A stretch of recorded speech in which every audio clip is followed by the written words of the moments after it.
It takes time to understand key financial management ideas. It is a complex endeavor that needs continual learning. If you're new to it, this video could help you comprehend its more fundamental elements, like as saving money, budgeting, and investing. Before starting, don't forget to like and subscribe to our channel for more future updates. So let's start. What is personal finance? The term, personal finance, describes how you handle your financial affairs, including your investments and savings.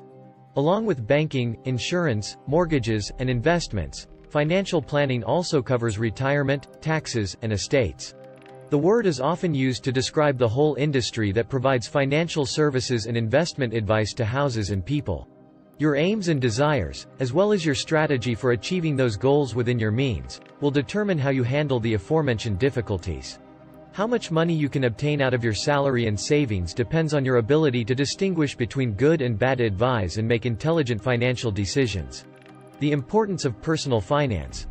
You may accomplish your financial goals by creating a personal finance strategy.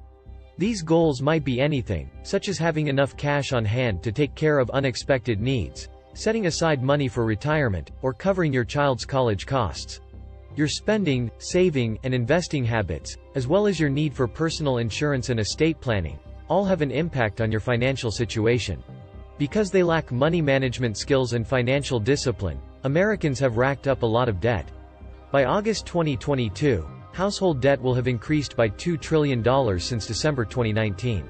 Since Americans are borrowing more money to cover their expenses, personal financial management is more crucial than ever.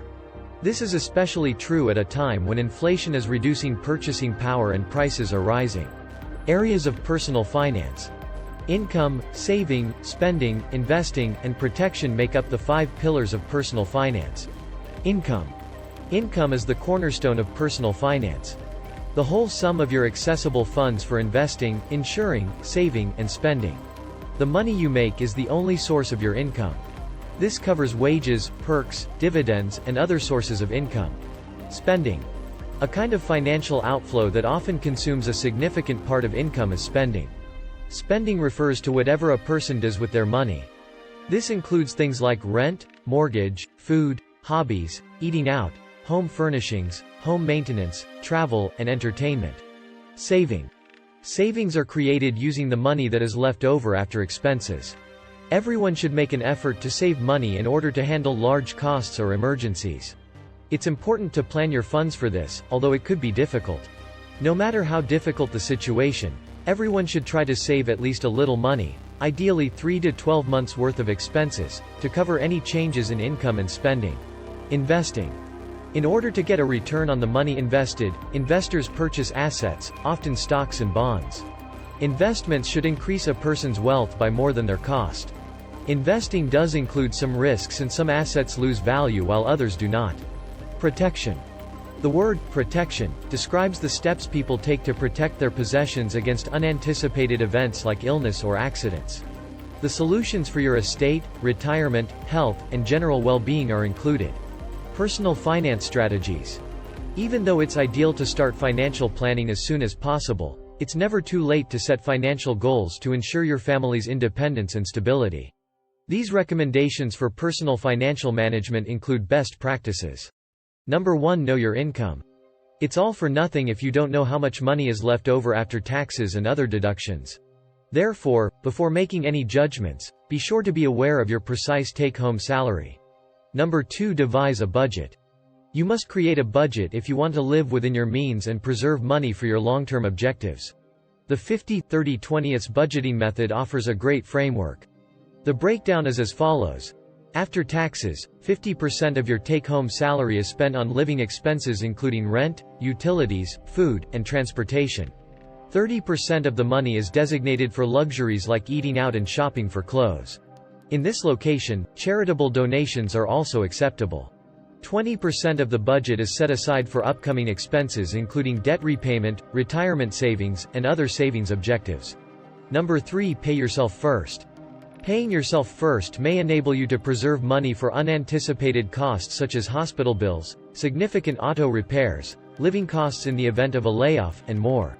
The ideal safety net is 3 to 12 months of living expenses. Number 4. Limit and reduce debt. Spending less than you earn will help you avoid spiraling into debt. The majority of people do sometimes need to borrow, however, and there are certain circumstances in which carrying debt may be advantageous, such when making an investment in real estate. Getting a mortgage to buy a house is one example of this. In other cases, however, leasing, renting, or even subscribing to software is more costly than buying it altogether. Number 5. Only borrow what you can repay. Credit cards are essential to contemporary culture, despite the fact that they may be huge money traps. They can do more than just buy things. They are crucial for establishing your credit as well as a great way to keep track of expenses. Both of these things may be quite beneficial for budgeting. To manage your credit properly, you should keep your credit card use minimal or pay off your whole monthly bill. Number 6. Monitor your credit score. Since credit cards are often used to develop and maintain credit scores, keeping track of your credit utilization is crucial to maintaining outstanding credit. If you ever want to rent something out, purchase a house, or get any other kind of financing, you must have a strong credit history. Although there are various credit scores, the FICO score is the one that is most often utilized. Number 7. Plan for your future. To protect the assets in your estate and ensure that your last wishes are carried out, draft a will and, if feasible, one or more trusts. You should, if at all possible, think over your options for life, disability, long-term care, and auto insurance as well as potential cost-saving measures. By frequently checking your insurance, you can make sure that it still meets your family's needs as they go through important life stages. Number 8. Buy insurance. It's only natural to accumulate many of the same things your parents did as you become older, including a family, a home or apartment, assets, and health issues. You run the risk of paying too much if you put off getting insurance. The price of medical treatment, long-term care insurance, and life insurance all increase as you age. You can never plan for the challenges life may bring your way. Whether you're the family's only provider or you and your spouse both work to make ends meet, a lot depends on your ability to work. Number 9. Maximize tax breaks. Every year, many people lose hundreds or even thousands of dollars as a consequence of an overly complex tax system. If you maximize your tax savings, you'll have more money to pay off debt, enjoy the now, and make future plans. Number 10. Give yourself a break. A number of constraints may make planning and budgeting seem difficult. Don't forget to sometimes reward yourself. Whether they be a trip, a purchase, or a special night out, the benefits of your labor must be enjoyed. By doing this, you get a little portion of the financial independence you have been seeking. Last but not least, be sure to assign tasks as necessary. Even if you are competent at handling your own taxes or a portfolio of individual equities, you shouldn't. By establishing a brokerage account and spending a few $100s on a certified public accountant or financial advisor, you may easily get your planning underway. This is it for today's video. What do you think of our video? Feel free to share your thoughts in the comment section below. Don't forget to like and subscribe to our channel for more future updates. Thanks for watching.